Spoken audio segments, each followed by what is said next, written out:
రాత్రి నుంచి ఉరుములు మెరుపులతో ఎడతెరిపి లేకుండా భారీ వర్షం కురుస్తోంది. చిల్లకూరు జాతీయ రహదారిపై సుమారు 2 కిలోమీటర్లు వాహనాలు నిలిచిపోయి ట్రాఫిక్ కు అంతరాయం ఏర్పడింది. దాంతో చిల్లకూరు నుండి పలు గ్రామాలకు రాకపోకలు నిలిచిపోయాయి.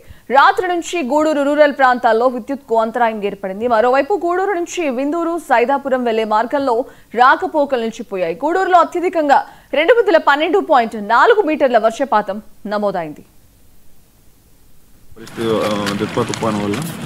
ప్రస్తుత పరిస్థితి ఏంటంటే చిల్లకూరు మండలంలో నేషనల్ హైవే మనకు వరగలి క్రాస్ రోడ్ వల్ల ప్రస్తుతం వాటర్ ఫ్లో ఉండటం వల్ల ట్రాఫిక్ స్లోగా మూవ్ అవుతూ ఉంది. కాబట్టి ప్రజలు దాన్ని గుర్తించుకొని ట్రావెల్ చేయాలి. అవసరమైతేనే రావాల్సిన ఉంది, ఎమర్జెన్సీ ఉంటేనే రాగలరు. ఏదైనా సందర్భాల్లో దాన్ని జర్నీని అవాయిడ్ చేస్తే మంచిదని నా సూచన.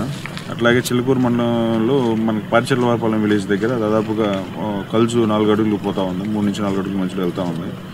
అటు కూడా రూట్ ట్రాన్స్పోర్ట్ కట్ అయింది. కాబట్టి ఎవరైనా మెడికల్ ఎమర్జెన్సీ ఉంటే తప్ప మిగతా సందర్భాల్లో ఎవరు ట్రావెలింగ్ ఇప్పుడు చేయొద్దని మా విన్నపం గ్రామస్తులందరికీ, చిల్లకూరు మండల ప్రజలందరికీ.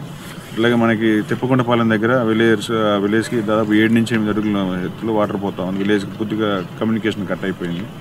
అక్కడ కూడా వాళ్ళకి ప్రజలకి అందరికీ మేము విజ్ఞప్తి చేశాము. వాళ్ళకి ఏదైనా మెడికల్ ఎయిడ్ ఉన్నా కానీ వాళ్ళకి సపోర్ట్ చేస్తూ ఉన్నాము. అట్లాగే ఎంఆర్ఓ గారు అదర్ లైన్ డిపార్ట్మెంట్స్తో కలిసి మేమందరం కోఆర్డినేట్ చేసుకొని పోలీసు అందరం కలిసి ప్రజలకు ఇబ్బంది లేకుండా మ్యాక్సిమం ఫెసిలిటేట్ చేస్తూ ఉన్నాము.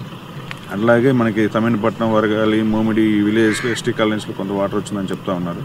అక్కడ లోకల్ వాళ్ళ గ్రామస్తులతోటి నాయకులతోటి లోకల్ వాళ్ళంతా కోఆర్డినేట్ చేసుకొని పెద్ద పంచాయతీ రెవెన్యూ అందరం కలిసి వాళ్ళకి ఫుడ్ అట్లాంటి ఏదైనా ఫెసిలిటేట్ చేస్తాం, మెడికల్ ఎయిడ్ అట్లాంటివి ఏమన్నా కానీ ప్రొవైడ్ చేస్తూ ఉన్నాం. అందరం కోఆర్డినేట్ చేసుకొని అన్ని డిపార్ట్మెంట్స్ చిల్లకూరు మండలం అందరం కలిసి ప్రజలకు ఇబ్బంది లేకుండా మేము ప్రయత్నం చేస్తూ ఉన్నాం.